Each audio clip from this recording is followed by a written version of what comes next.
and we were part of the Helena Gifted and Talented program, and our challenge this year was about civic engagement. And one of our projects was the Get Up and Dance program. And what it was that we were to create a dance program that would involve the entire community for one night where everybody could learn certain dances, including ourselves, which was a bit awkward when you have to dance with your teacher, and just have a fun time. And so it was that was one of our big projects that we actually got a lot of funding from the Turner Foundation, if you want. For us, the Get Up and Dance was a very important part of our journey through civic engagement because we're trying to get the entire community together. Dance is a way to get people to interact with one another. People from young to old to dance with each other just to have a good time. And in the beginning, before we had our ball, which was the ending to our Get Up and Dance segment, we went around and we began teaching at the middle schools and a few of the elementary schools how to dance properly. Because it's also a good way to stop bullying. If you're dancing with someone that you just met, it's hard to bully them. It's hard to bully someone you just went around and danced with. Because it has a little bit of awkwardness to it. You don't know them and you're just learning how to do a waltz or something. So it's really important because you can then create those new social connections. So it also segued into our individual projects. We did a massive project, which was our Get Up and Dance, and then we went on to create individual projects in around groups of 3 and 4.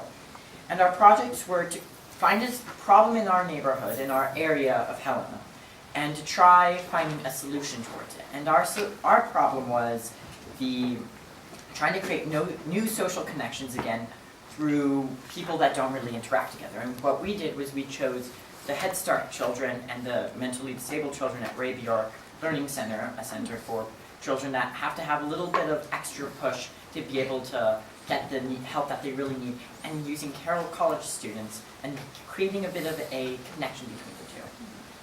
Our project led up to us visiting DC for a few days, where the dance that we had was a crucial part that we could get funding for that huge project, because we took about 24 students on this project, so you can imagine it took a massive amount of funding. And it all led up to a massive trip to DC where we got to meet with senators, we met with different political firms, and presented them our individual projects. And it really was kind of the topping to a project that was really it was really intriguing on how things work in your community, how they work on the political stage, on the national stage.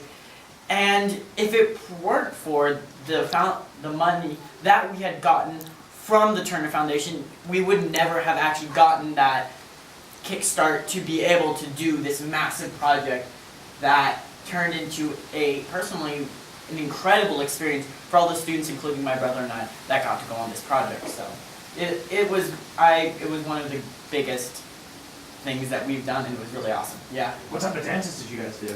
We did, in the beginning we did merengue, we also did foxtrot, swing, and there was one, I think it was the waltz. We learned those kind of dances, and then on our own, if we were inspired, like my friend Elaine and I, we learned waltz, we learned more waltz, salsa, tango, and it was just a great way for people just to kind of learn new things together and just kind of get to know new people. Would you tell them a little bit about Pierre Dulaine and the Dulaine Method, which is the group that the Turner Funds actually brought into Helena? So one of the people we worked with was the Dancing Classrooms program, and the Dancing Classroom program originated in New York City, where they would go into classrooms and they would teach kids how to dance to create social connections. And it's a great way to teach etiquette, first of all, because let's face it, you're pretty polite when you're dancing with someone.